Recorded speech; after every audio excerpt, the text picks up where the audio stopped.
My wonderful learners, let me tell you something powerful.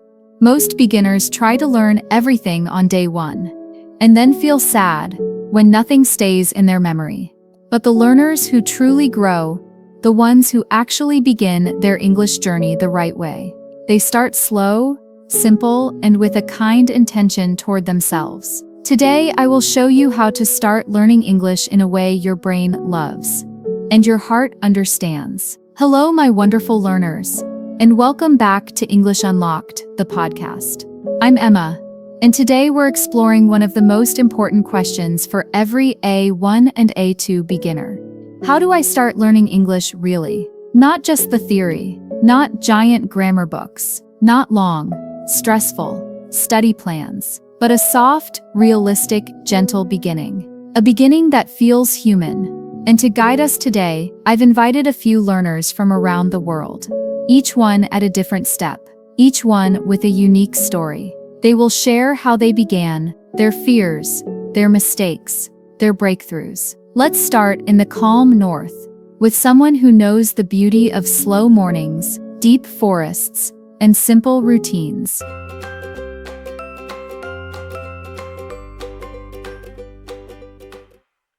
Hello, everyone. My name is Ingrid, and I live in Oslo, Norway. I work as a UX designer, and even though English is everywhere in my country in movies, games, work meetings, I always felt nervous speaking it. I understood a lot, but when I tried to talk, my mind became completely quiet. For a long time, I didn't know how to start learning English in a way that felt natural. I watched fast videos, tried long vocabulary lists, and downloaded many apps, but everything felt too big, too much, too fast. Then I discovered something simple. Choose one theme. Just one. One small topic each week, like food, home, or daily routines.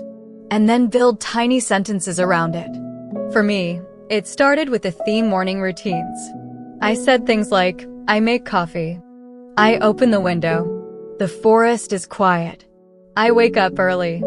These simple sentences made me feel calm. For the first time, English didn't feel like a mountain, it felt like a small walk. A quiet walk I could take every day. Thank you, Ingrid. Her story shows us something essential. When you start with one theme, your brain finally feels safe. It doesn't jump between 20 topics. It doesn't panic. It doesn't overload. This gentle focus is one of the strongest beginner tips for A1 and A2 learners, and one of the easiest ways to practice slow English with confidence.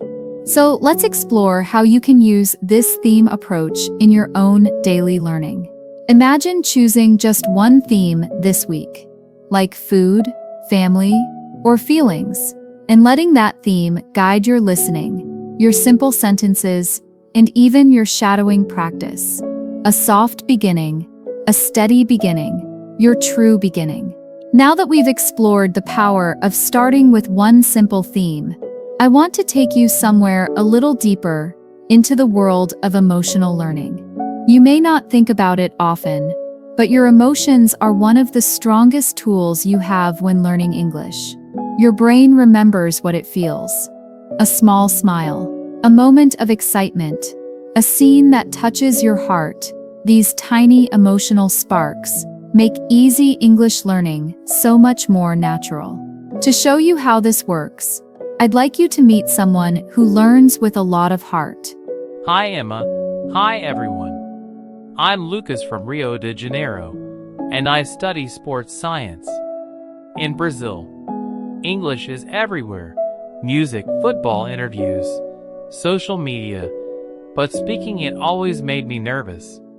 For a long time, I didn't know how to start learning English in a way that actually stayed in my memory. I studied too many things at once, and nothing felt real to me.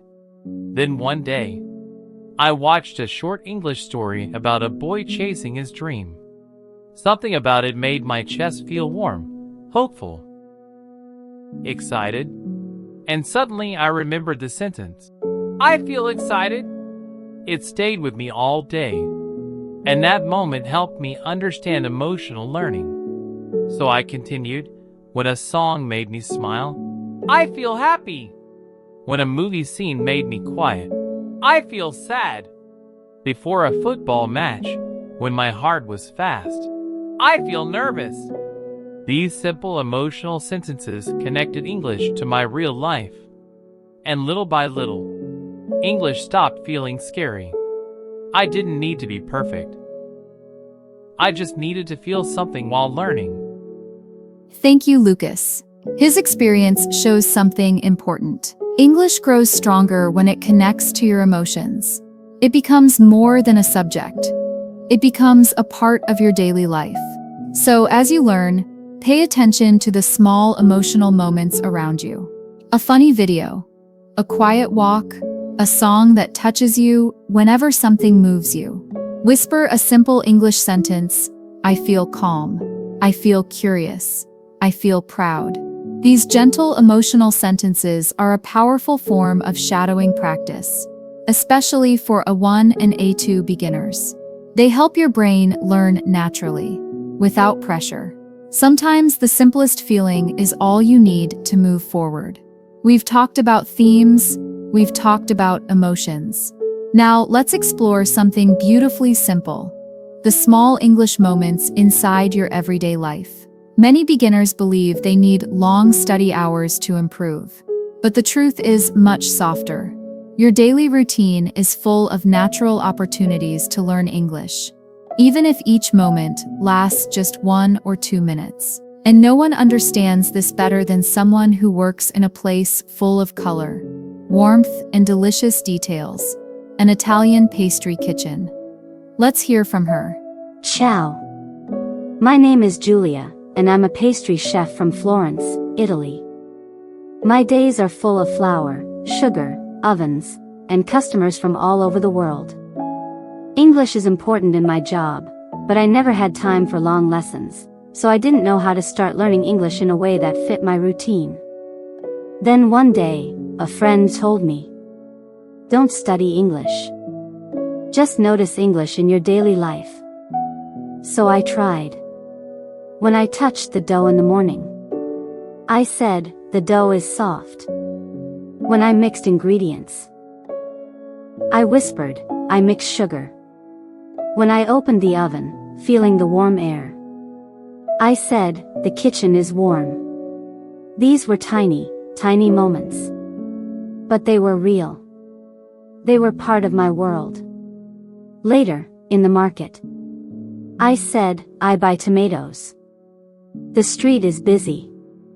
And before bed, I practiced one more simple sentence, I feel tired today. I didn't force myself. I didn't study for hours. But every day, English touched my life for just a few minutes, and that was enough to help me grow. Now, when tourists come into my bakery and ask for a recommendation, I smile and say, this one is sweet and soft, just like your English practice. I love Julia's story because it shows something many learners forget. English is already around you. You just need to notice it.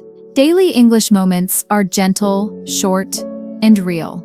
When you talk to yourself in simple sentences, I wash my hands, I open the door, I prepare lunch, you're doing one of the most effective A1 and A2 beginner practices. These tiny sentences slowly build a habit, and habits build fluency. You don't need pressure. You don't need perfection. You only need small, honest moments of English throughout your day. Let them be soft. Let them be simple. Let them be yours. We've explored themes, emotions, and daily English moments. Now, let's talk about something many learners are shy about: speaking. For A1 and A2 beginners, speaking can feel scary. Your mind knows the words, but your voice feels small. You want to practice, but you worry about mistakes. You understand English, but when it's time to talk, nothing comes out. This is more common than you think. And today, I want you to hear from someone who felt exactly the same. until she discovered the quiet power of shadowing practice. Hello, my name is May, and I'm a nursing student from the Philippines. English has always been around me, in school, in science, in TV shows, but speaking it out loud made me feel nervous. I used to practice in my head only. I never said the words with my voice. I didn't want anyone to hear me make mistakes. One day, my teacher told me, "Just listen and repeat softly. Shadow the voice you hear." So I tried. At first, my voice was very quiet. I whispered, "I wake up. I feel happy. I study today." I practice in my room, in the kitchen when no one was home, and sometimes on the way to school, very softly. Shadowing helped me hear the rhythm of English. It helped me understand simple sentences with more confidence. And slowly, speaking became less frightening. One morning, when my professor asked a question in English, I answered, not perfectly, but bravely. And she smiled. That moment changed something inside me. I realized I don't need to be perfect to start speaking. I only need to try, even quietly. May's experience is one of my favorites, because it shows how gentle speaking practice can be. Shadowing isn't loud. It isn't stressful. It doesn't demand perfection. It simply asks you to repeat what you hear, slowly, softly, and in your own time. For beginners, this is one of the safest ways to grow confidence. You listen, you repeat, you breathe, you speak again. Little by little, your voice becomes stronger. You feel calmer, and English becomes less of a fear and more of a companion. If you've been waiting for the right moment to start speaking, you just heard the secret. Start quietly, start gently, but start. You've now heard 4 different stories from Norway, Brazil, Italy, and the Philippines. 4 lives, 4 routines, 4 personalities. Yet every learner used the same gentle idea. English grows when it becomes part of your world. Not something far away, not something you study only on weekends, but something that slowly becomes woven into your mornings, your emotions, your tiny moments, your quiet courage. And today, I want to show you how your own world can become the easiest place to learn English. Even if you are a complete beginner, your home is a classroom start where you already are. When you wake up in your bedroom, look around and name one thing: window, bed, door, lamp. Then add one simple sentence: I open the window, I close the door, I sit on the bed. These are not just a 1 and a 2 sentences. They are the first bricks of a strong English foundation. Even the smallest action can become a moment of learning. Your morning routine is a lesson. When you go to the kitchen, notice your actions. I make tea. I wash a cup. The water is hot. These simple sentences help your brain form real connections. And the best part, you are not forcing yourself to study. You are simply describing what already exists. This is one of the strongest beginner tips because it feels natural, not stressful. Your street is a vocabulary list. When you step outside, the street is quiet. The bus is late. There are many people. This is daily English practice. Living English, not memorizing English. The world around you becomes your teacher. Your feelings are shadowing practice. Like Lucas said, emotional learning gives English a deeper meaning. If you feel calm during a walk, I feel calm. If you're excited to meet a friend, I feel excited. If something worries you, I feel nervous. These emotional sentences stay in your memory much longer because they are connected to real moments in your life. Your quiet moments build fluency. Shadowing doesn't require a classroom. It doesn't require confidence. It doesn't even require volume. You can whisper. You can repeat softly. You can follow my voice, or any voice you like. And as you do, your rhythm grows, your ears sharpen, and your voice learns to trust itself. Just like May discovered, quiet steps still move you forward. And as you listen to these stories, As you take in these ideas, something is already changing inside you. You're beginning to see English not as a subject, but as part of your daily life. A small presence, a quiet companion, a gentle practice you can return to anytime. And learners who think this way learn faster, remember longer, and stay motivated without even noticing. You're already becoming one of them. Keep going. Your world is full of English, and it has been waiting for you to notice. As we come to the end of this lesson, I want you to pause for a moment and think about the person you will become a few months from now. Not the perfect version of you, not the one who knows every word or speaks without mistakes, but a softer, truer version, the future self who kept going, step by step, even on quiet days. Learning English isn't a race. It isn't a test of intelligence. It's a relationship you build with yourself, and relationships grow with small moments, gentle choices, and consistent kindness. Look back at today's journey.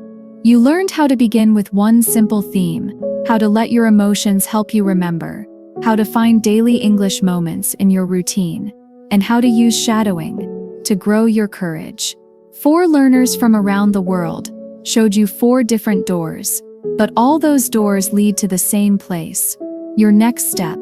The future self, waiting for you. Close your eyes for 1 second and imagine a version of you who wakes up feeling a little more confident, a version who listens to English without fear, a version who speaks slowly, softly, but bravely, a version who says simple sentences with ease. I understand this. I can do this. I'm learning. That future self already exists. They are not far away. They are waiting for you at the end of small, steady steps. And today, by being here, you've already taken one of those steps, maybe the most important one. If this lesson felt calm, helpful, or meaningful to you, hold on to that feeling. Let it guide you to your next English moment, whether it's listening to another episode, shadowing a few sentences, or simply noticing a new English word in your kitchen or on your street. What matters is not the size of the step. What matters is that you continue. And if you keep walking with me, I'll be right here, guiding you gently, one simple sentence at a time. Thank you for spending this time with me today. Your English journey has already begun, and I'm proud of the way you showed up for yourself. See you in the next lesson. Slow, steady, and full of heart.